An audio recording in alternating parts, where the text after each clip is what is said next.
12th biology. Chapter 4 जनन स्वास्थ्य। जनन स्वास्थ्य समस्याएं। विश्व में भारत पहला ऐसा देश है जिसमें स्वास्थ्य कार्यक्रमों को राष्ट्रीय स्तर पर चलाया जाता है।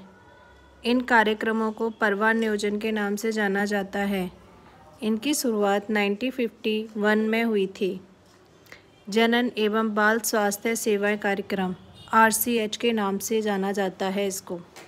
श्रव्य तथा दृश्य और मुद्रित सामग्री की सहायता से, श्रव्य यानी कि सुनना यानी कि वीडियोस, दृश्य आपके छोटे छोटे जो एडवर्टाइजमेंट आते हैं वो, मुद्रित यानी कि आपकी साइन लैंग्वेज की सहायता से सरकारी एवं गैर सरकारी संगठन जनता के बीच जनन संबंधी जागरूकता लाना है।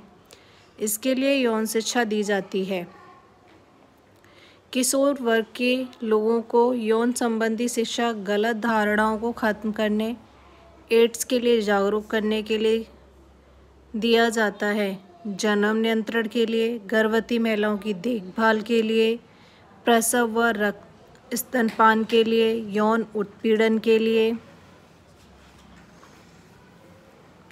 तथा लड़का व लड़की में समानता के लिए अन्य जनन संबंधी जानकारियां जैसे सगर्भता, प्रसव, यौन संचारित रोगों, गर्भपात, गर्भ निरोधकों, ऋतुस्राव, बाध्यता आदि के लिए जनन संबंधी समस्याओं को दूर करने के लिए इसकी जानकारी RCH द्वारा दी जाती है। सहेली नामक गर्भ निरोधक गोली की खोज भारत में लखनऊ के केंद्रीय औषध अनुसंधान संस्था CDRI ने खोजी है। ये भी आपके RCH केंद्रों के द्वारा जनता को दी जाती है। टॉपिक नंबर 2, जनसंख्या विस्फोट। सन 1900 ईस्वी में पूरे विश्व की जनसंख्या लगभग 2 अरब थी। सन 2000 ईस्वी में यह 6 अरब हो गई। आज़ादी के समय 35 करोड़ थी। 2001 ईस्वी की गणना के अनुसार यह वृद्धि लगभग 1.7% है।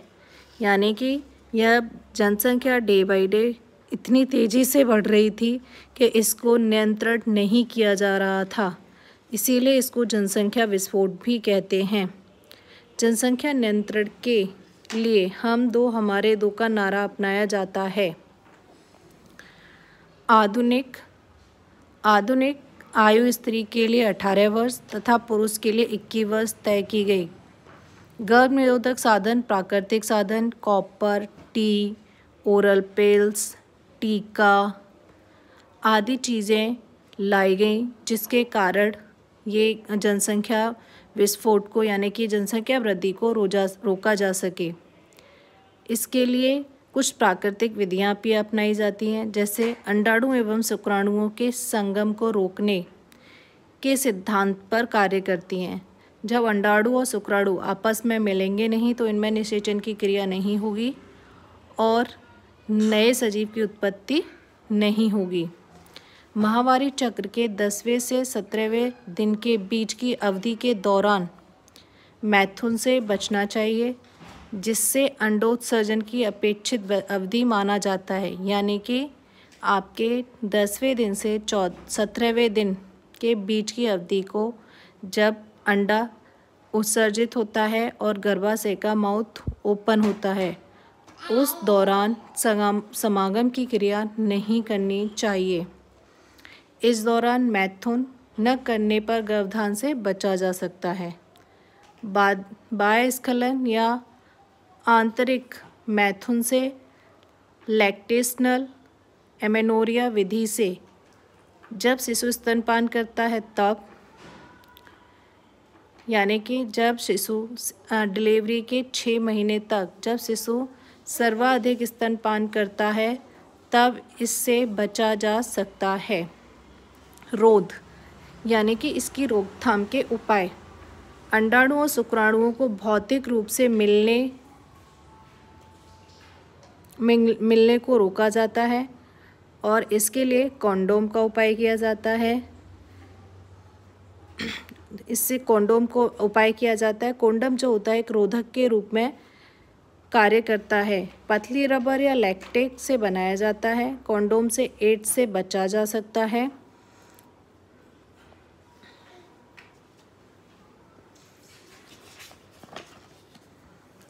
डायाफ्राम गर्भाशय ग्रीवा यानी कि डायाफ्राम गर्भाशय ग्रीवा, टोपी, वॉल्ट आदि भी रबर से बने रोधक उपाय हैं जो स्त्री के जनन मार्ग को ढकने के लिए लगाए जाते हैं।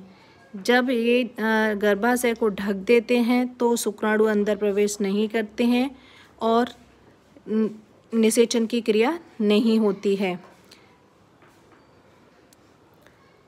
शुक्राणु नाशक क्रीम, जेली फॉर्म का प्रायः इस्तेमाल किया जाता है। भारत में दूसरी प्रभावी विधि अंतःगर्भाशय युक्ति का उपयोग होता है। औषधि रहित IUD, तांबा मोचक IUD, copper T, copper 7, Multiload 375 copper T तथा हार्मोन मोचक IUD का उपयोग किया जाता है। कॉपर में आयन होता है जिसके कारण शुक्राणुओं की गतिशीलता जो होती है वो धीमी हो जाती है तथा भच्चड़ फैगोसाइटोसिस कोशिकाएं जो होती हैं वो बढ़ जाती हैं जिससे इनका भच्चड़ करती हैं और इनकी संख्या कम हो जाती है। किसकी? शुक्राणुओं की। ओरल पिल्स, यह गोलियां 21 डेज तक ली जाती हैं तथा आवर्त चक्र के प्रथम 5 दिन से शुरू करनी चाहिए और यह पूरे मंथ यानी कि 25 डेज ली जाती हैं। यह सहेली नामक एक नई मेडिसिन ओरल पिल्स है, वो भी ली जाती है।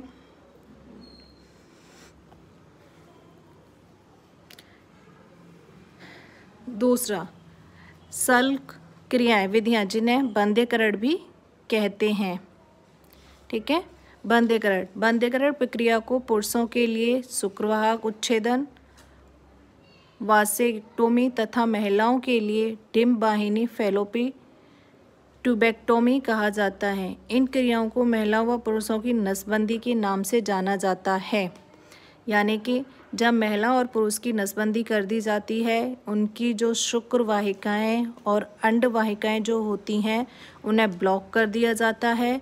वो एक कट करके या फिर उन्हें बांध दिया जाता है तो शुक्राणुओं का आवागमन बंद हो जाता है और समागम की क्रिया के दौरान इनमें निषेचन की क्रिया नहीं होती है। ठीक है, तो ये जनसंख्या विस्फोट को रोकने में सहायक होते हैं। दुष्प्रभाव यानी कि जो नसबंदी के जो दुष्प्रभाव होते हैं वो होते हैं मतली आना, उदरीय पीड़ा, रक्तस्राव, अनियमित आवर्त, स्तन कैंसर जैसी बातें हो सकती हैं। आज बस इतना ही, 2 टॉपिक पढ़ेंगे। नेक्स्ट का वीडियो नेक्स्ट डालूंगी। ठीक है, ओके। और डायग्राम आप लोग बुक में से बना लीजिए।